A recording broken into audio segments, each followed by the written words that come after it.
Yitwa Nzabonimpa Deogratias, umuyobozi wungirije w'akarere ka Rubavu ushinzwe iterambere ry'akarere ka Rubavu. Twatangira noneho Twatangira reka duhera ahangaha nyakubahwa visi meya ushinzwe ubukungu. Reka duhera muri serivisi kwa muganga. Abaturage baravuga bati mbere serivisi mu bitaro bya Gisenyi hari ubwo twakirwaga nabi tugahabwa serivisi mbi, abo muri centre de santé twasuye nabo bati ubu ngubu hari cyakozwe. Niki cyakozwe mubona cyatumye serivisi ubu bavuga ko zimeze neza? Imbaraga mwakoresheje nizihe? Murakoze cyane, ngira ngo ndabanza mbashimire kubw'uruzinduko rwanyu kandi tubahe ikaze mu karere kacu. Kuba serivisi ari nziza ngira ngo murabizi ko twese mu cyerekezo dufite nk'abanyarwanda, yaba ari abayobozi n'abanyarwanda mu ngeri zitandukanye, guha serivisi abatugana abanyarwanda n'abanyamahanga niyo ntego y'igihugu. Ni icyerekezo dufite gikuru kandi nta n'umwe ufite amahirwe na make yo kugitatira. So nagira ngo mbabwire ko niba serivisi ari nziza twabishima, natwe tukishima twese nk'abanyarwanda, ariko ngira ngo haracyari byinshi tugomba gukora mu bijyanye n'ubuzima. Ntabwo nsobanukiwe neza n'ibyo wise serivisi nziza.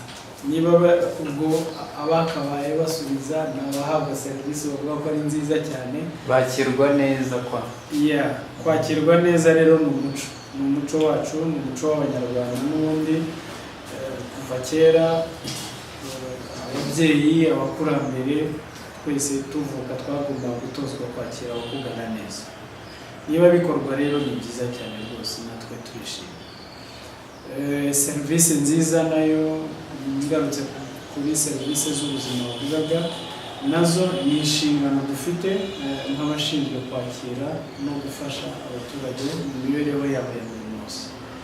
Ibyo warubaje rero bishobora kuba byarakozwe, nta kindi ni ugushyira mu bikorwa icyerekezo duhabwa na nyakubahwa Perezida wa Repubulika, guhora dushikangurira iteka gukora umurimo unoze, kwanga serivisi mbi no guharanira ko serivisi mu Rwanda irushaho kunoga.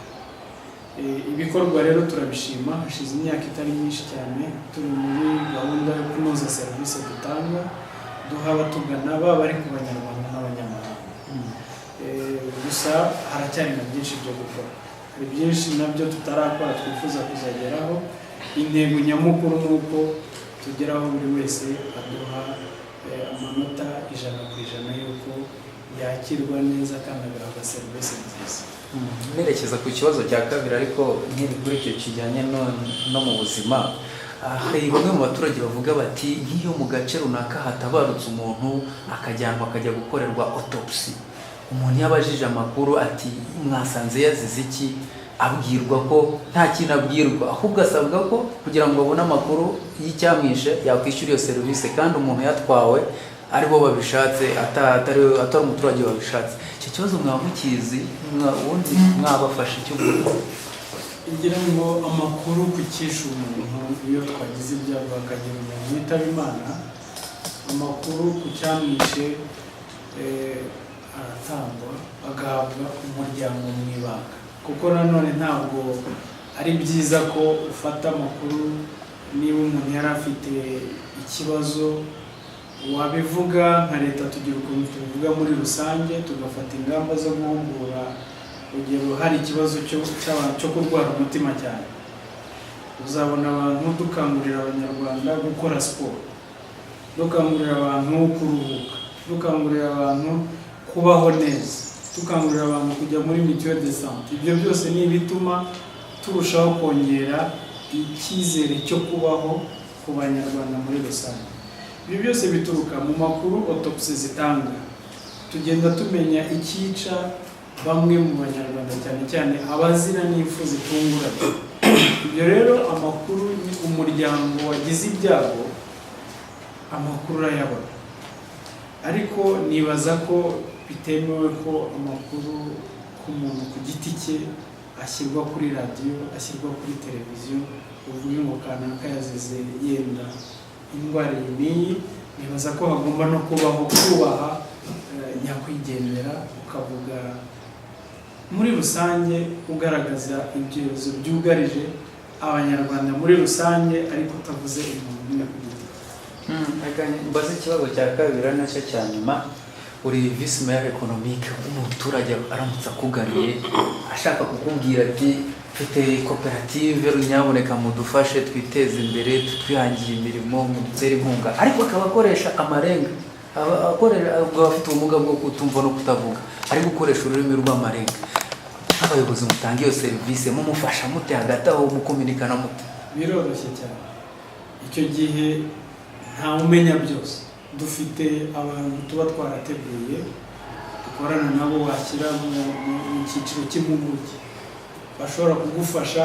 Usibye n'uvuga amarenga, hashobora no kuzuvuga igishinwa ntakizi. Icyo gihe dushaka udufasha akaduhuza tukamugira inama. Hashobora kuzuvuga ikidage, wowe uri umunyamakuru uyu munsi ushobora gushaka kubaza ikibazo umuntu ururimi mutaruhuza. Icyo gihe mushaka rero umuhuza, ubona kwita umuhuza hagati yanyu mwembi. Mu gihugu rero dusigaye tubafite, usibye nanjye nka leta ifite kuba yababona hafi, n'abanyamadini basigaye babafite izo serivisi. Nk'uko tugenda twita ku bafite special needs, abafite icyo bagomba gufashwamo mu buryo bwihariye, nabo dusigaye tubitaho ku buryo aha ndamutse ntunguwe n'umuntu uje afite icyo kibazo, biroroshye twamukerezamo gato, ariko nanone ntabwo yabura serivisi. Twamukereza muri cya gihe tugikeneye umuhuza ko tugeraho, ariko nanone bivuga ngo nubwo tutifuza ko abo bantu baba benshi cyane, kuko icyo gihe abafite ubumuga, umunsi bizagaragara ko sosiyete nyarwanda irimo abo bantu benshi, n'uwo muhuza yajya kubonera hamwe imirimo ku bakozi bagomba kuba bari mu nzego. Ariko ntabwo ari ikintu twakorera ubuvugizi ngo nibyo, nk'uko tutifuza ko tugira abantu benshi.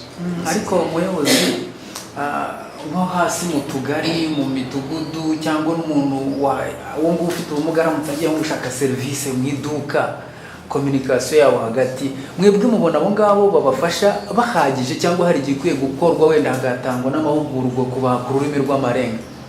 Amahugurwa ku rurimi rw'amarenga aratangwa hirya no hino, aratangwa ku buryo usanga muri sosiyete, nk'uko nabivuze, leta ni ikibazo yabonye kandi cyahagurwa n'abafatanyabikorwa, cyane cyane abihayimana n'amadini mu matorero atandukanye.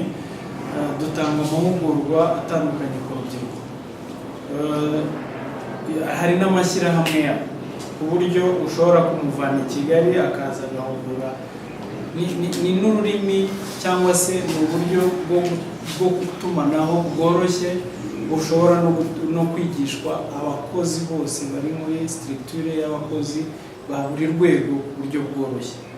Njye ku bwanjye nanjye ndi umwe mu babyiga, mu barwiga, buryo mubwira ibyo nzi bihari, naguha na reference yaho wabisanga uhereye naho mukorera i Kigali n'ukorera i Kigali.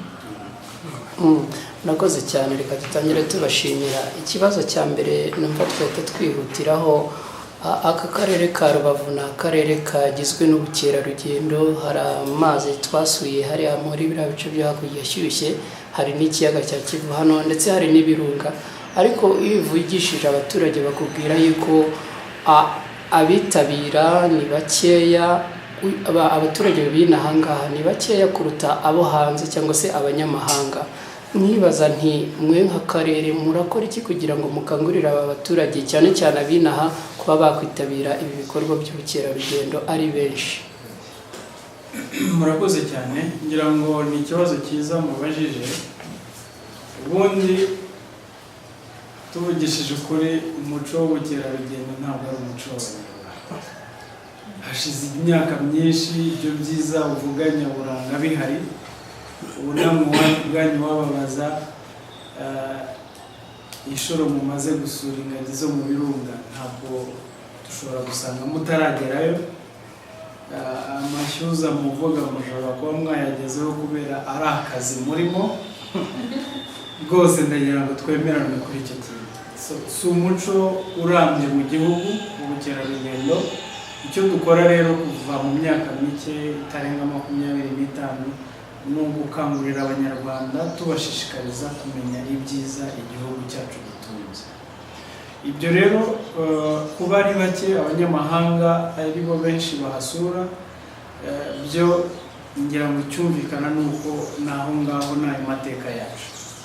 Icyo dukora umunsi ku munsi ni ukugaragariza abanyarwanda ayo mahirwe ahari, usibye no kuhasura gusa no kuhashora imari, kuko hari ibikorwa byinshi bigomba gukorwa mu mazi, byose bisaba ubushobozi rero usanga kenshi tutarebye neza abanyamahanga ari bo bonyine bahashora imari, kandi natwe nk'abanyarwanda twagomba kubikora.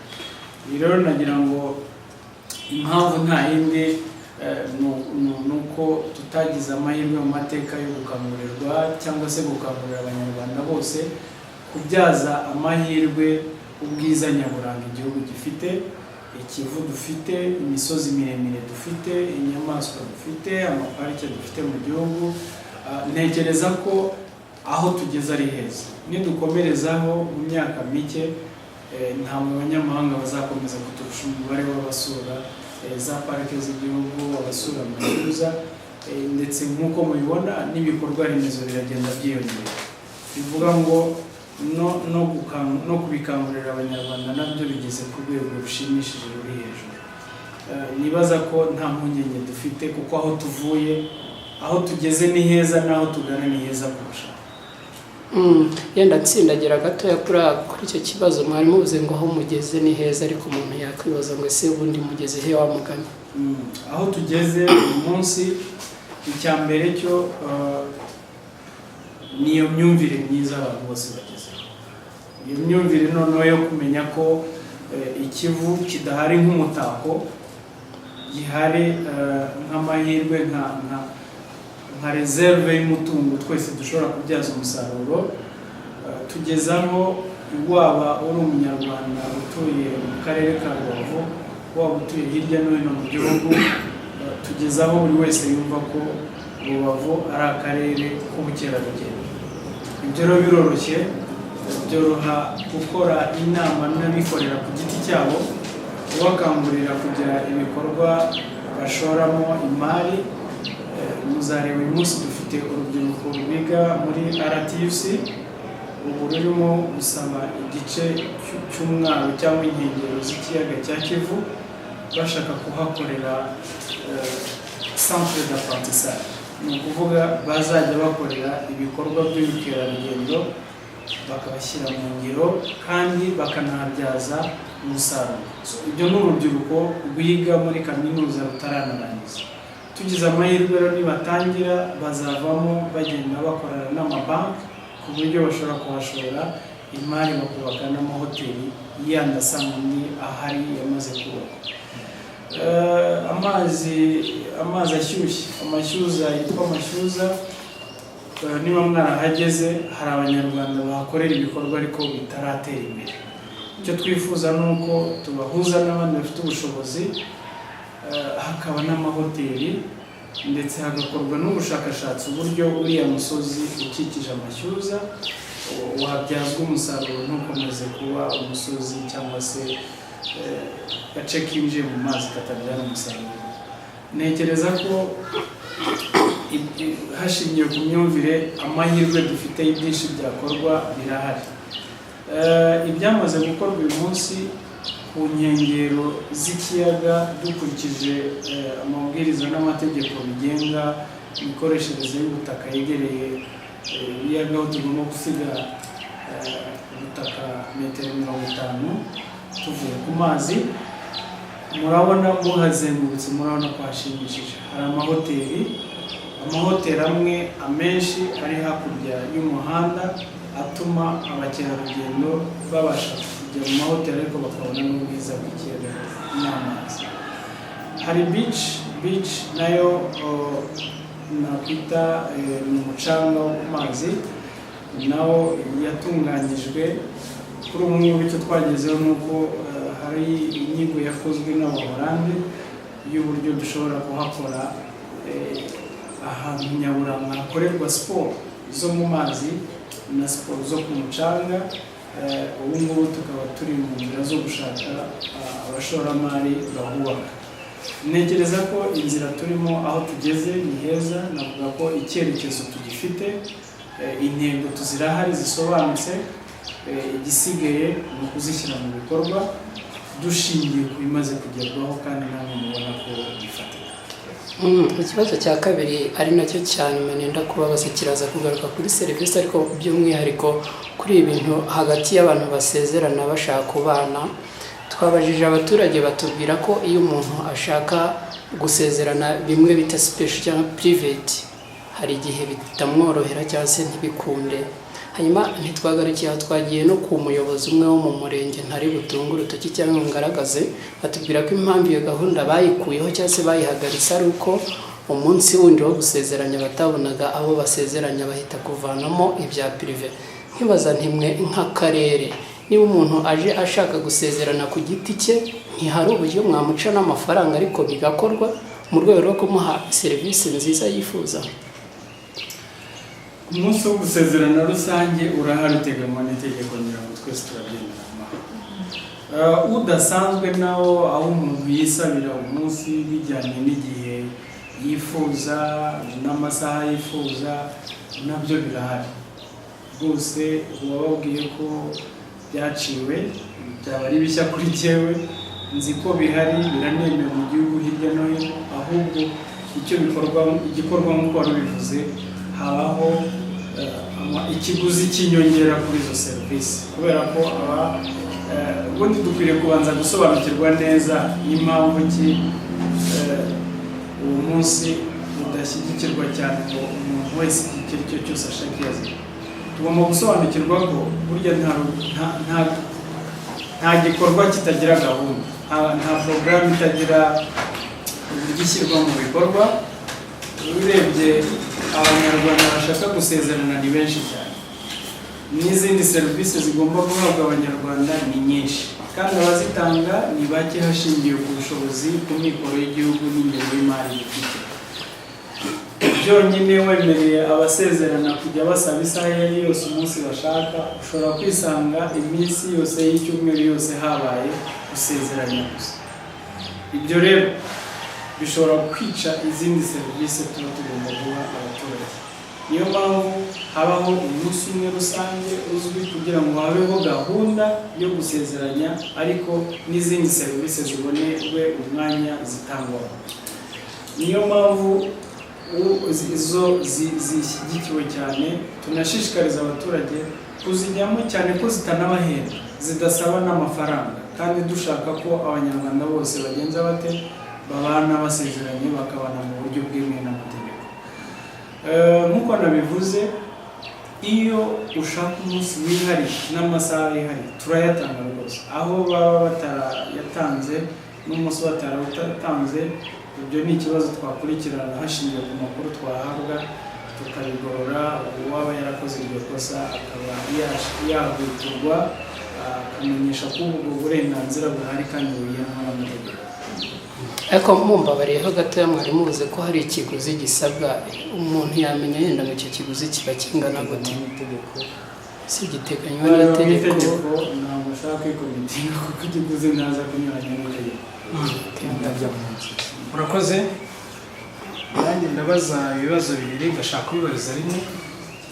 Ikibazo abanyamyumba, Kanzenze na Mudende ndetse na hano mu mujyi nyirizina bagiye batubwira ko bafite ikibazo cyo gutinda ku byangombwa by'ubutaka. Niba icyangombwa bari kukibona mu minsi 15, ubasanga bifashe n'umwaka. Hari n'abavuga ko babuze n'ibyangombwa completely, nyamara tuzi ko biteganyijwe ko nyuma y'amezi 3 ubutaka buzaba budataratangiwe amakuru buzajya mu maboko ya leta.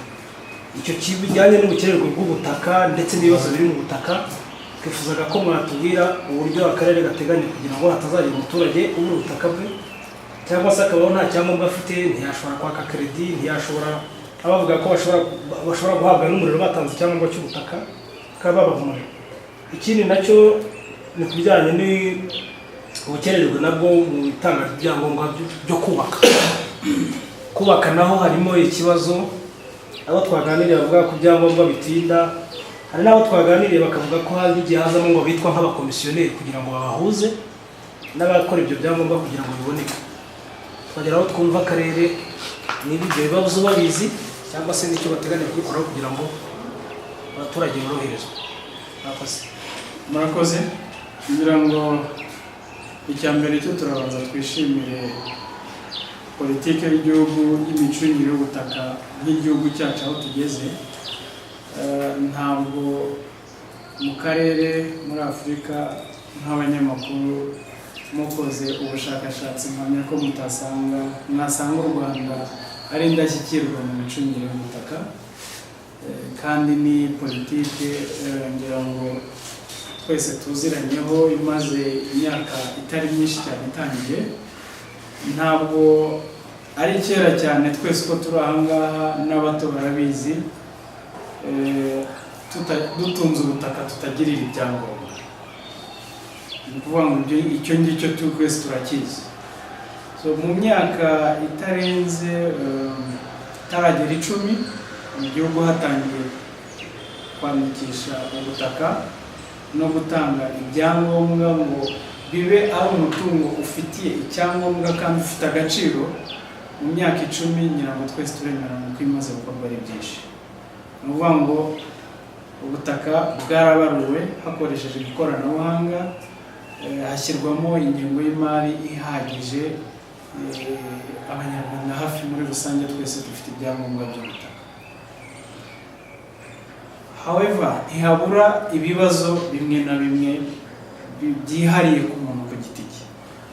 Ubwo nagira ngo tubanze dusobanukirwe neza no kubarura ubutaka n'ibyangombwa by'ubutaka.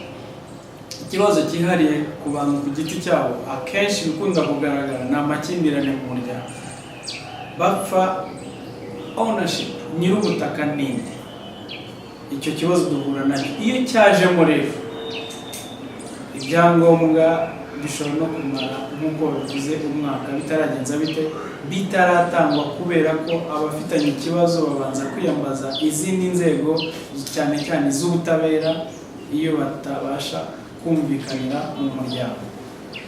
Uwo mushobora guhura nawe rero yarahuye n'icyo kibazo, birumvikana akomeza kubaho yumva adafite icyangombwa cy'ubutaka, ariko adashobora kukubwira ikibazo mu by'ukuri afite mu bijyanye n'iki n'inkiko akiburana yaratsinzwe cyangwa se ataranasomera. Ikindi kibazo twabonye gikunda gukomera cyane kigatuma ibyangombwa bitanatangwa ni imikoreshereze y'ubutaka. Hari abantu usanga bafite ubutaka ahantu hagenewe inyungu rusange, hagenewe urugero ushobora gusanga benshi ndabizi ko hari n'ababibabwiye bafite ubutaka mu mbibi z'ibihugu. Twebwe icyo kibazo aha ngaha turagifite. Muri icyo gihe ibihugu bijyanye na politike y'imibanire y'ibihugu, aho hantu ari aho bita muri kinyarwanda z'ubwo bahita zone n'amanziramu, ahantu hahuriwe n'ibihugu. Ariko nubwo hahuriwe n'ibihugu hafite umuntu wahavukiye uhafite wumva ko ari ubutaka bwe. Icyo gihe rero agira ikibazo, turamubwira tube wihanganye mu gihe ikibazo cyawe kigikemura. Ariko ntibibuza ko nyiri ubwo butaka agenza ati agaragaza kutanezerwa no kutishimira serivisi agahabwa. Ikindi kibazo gikunda kubamo kikaba cyatuma umuntu atinda kubona icyangombwa cyangwa se kwandikwaho ubutaka, ni ahantu hagenewe. Urugero ushobora gusanga hari umuntu ufite ubutaka bugenda bukagera mu gishanga, bukafata mu Kivu, bukaba buri hafi y'imigezi rusange. Imigezi murabizi byose ni umutungo wa leta. Ibyo rero umuturage agenda amwumva, kuko kumwumvisha ko aho hantu atahakwiriye uburenganzira bwe ntabwo bihita byumvikana neza, bisaba kumutwara buhoro buhoro ndetse bikazagera naho umwexpropriate umuha ingurane ikwiye akaba yavanwamo, ariko nyuma yaho mu byumvikaniye. Gutinda rero bisanzwe nanone izindi conflits zivuka mu butaka, kubera ko ubutaka ari umutungo dutangamo serivisi twitonze, serivisi zibishinzwe zabanje gushishoza. Hari n'igihe havukamo utubazo tw'imyandikire. Ushobora gusanga umuntu yitwa mu byangombwa bye byose yitwa Roger, ugasanga mu nyandiko zibarura ubutaka bamwise Rogers. Icyo gihe ntabwo iminsi 30 dukwiye kuba tumuha icyangombwa tuzayubahiriza ko igera ku mwanditsi, ku mubitsi w'impapuro mpamo, bigasubira inyuma, umuturage akongera agasa naho agenza ate asubiramo gukosora amakosa. Dufite case ya hafi aha ngaha y'umuntu jyewe nawe nzi witwa Ange, bagiye kumwandika witwa Angel. Murumva ni akantu gatoya L yiyongeraho igatuma ibyangombwa bigenza bite bihagarikwa ntabibone. Iyo bigaragaye rero bisaba ko inzego zikorana ndetse na nyiri ubutaka nawe akongera akagaragaza iki umwirondoro nyawo wuzuye. Niba ushobora gusanga bijya hejuru y'iminsi 30 yari iteganyijwe, kuko rimwe na rimwe n'igihe adakurikirana cyangwa mukurikira ugasanga atari no mu gihugu. Ibyo bibazo mu butaka dukunda guhura nabyo, ariko umuntu ufite ubutaka wasinyiwe n'inzego z'ibanze, wasinyiwe n'abaturanyi, abo basangiye bahuje imbago nta makimbirane bafite, ubundi mu minsi 30 aba akwiye kuba afite icyangombwa cy'ubutaka. Iyo adafite litige n'imwe cyangwa se ikimbirane iryo ari ryo ryose, iyo rero havutsemo amakimbirane, icyo gihe mu kuyakemura, igihe ahabwamo serivisi, biterwa nuko yihuta nawe mu gutanga ibivanaho ayo makimbirane, cyangwa bigaterwa nanone n'uwo mwakiriye, nabyo bishobora kubaho. Ushobora no gutinda kumumenyesha ko ubusabe bwe bwajemo iki amakimbirane, nabyo bibaho. Icyo tugiye gukora rero, namwe icyo tugiye gukora mu guhoza, mu gukangurira abanyarwanda bahabwa serivisi mbi kutabyemera nk'uko twatangiye kuvuga.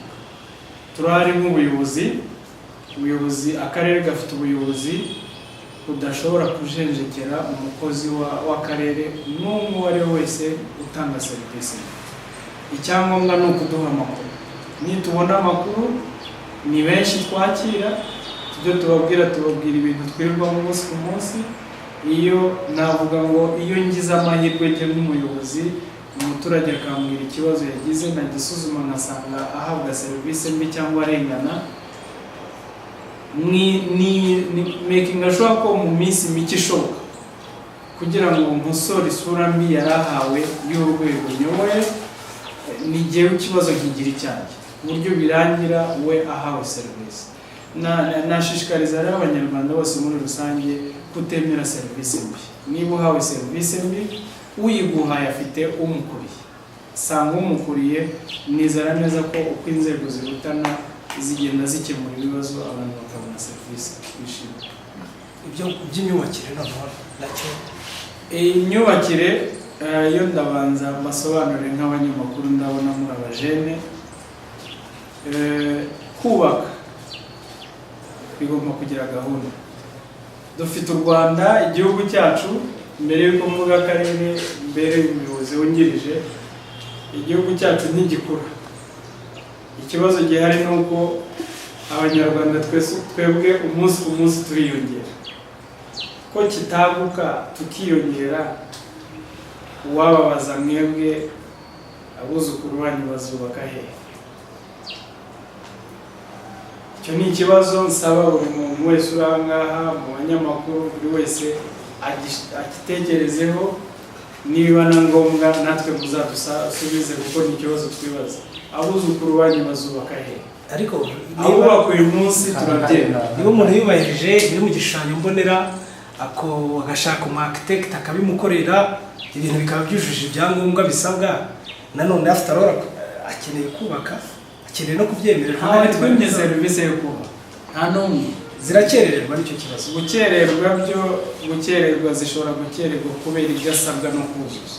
Mu minsi ya vuba aha nagira ngo mbabwire ko dushobora no kugusaba kubaka apartema aho kubaka inzu isanzwe. Iyo uje rero twakubwiye tutahangaha wenda turashaka turifuza cyangwa se igishushanyo mbonera nuko hajya apartment, ukaba waruje ushaka single house, inzu imwe ibamo umuryango umwe, kenshi hari igihe dukererwa kuguha uburenganzira bitewe n'uko utari wabasha kubona ubushobozi bujyanye n'ibisabwa aho hantu. Ariko ubundi mu by'ukuri hagati y'ibyumweru 3 na 4 umuntu watanze umushinga we yubahirije ibisabwa ashaka kubaka, uburenganzira twamuhaye. Ubundi nongera asoze muri iki kibazo ngaruka gutanga inama ko wikwemera ko niba ukerejwe n'umutekinisiye n'umwenjeniyeri ufite inshingano ashinzwe kubakora, wikwemera ko aguherana muri biro ye, hamagara cyangwa se ujye muri biro imukuriye. Ngira ngo muzasanga kuri offices zacu, ku biro byacu by'abayobozi, ni ibwiriza rihari mu gihugu cyose mu nzego z'ibanze ndetse no mu nzego za leta. Uwo ugezeho kuri biro ye uhasanga telefone ye, kugira ngo usanze atari mu biro umuhamagare, ariko mu gihe utaba wishimiye serivisi aguhaye, haba na telefone y'umukuriye ugomba guhita uhamagaraho bakaguha serivisi. Ibyo byose ngira ngo ibihe birahari tugomba gutangamo serivisi, ahasigaye nuko ari utanga serivisi ari uhabwa serivisi bose bakorera hamwe kugira ngo ayo mabwiriza ngenderwaho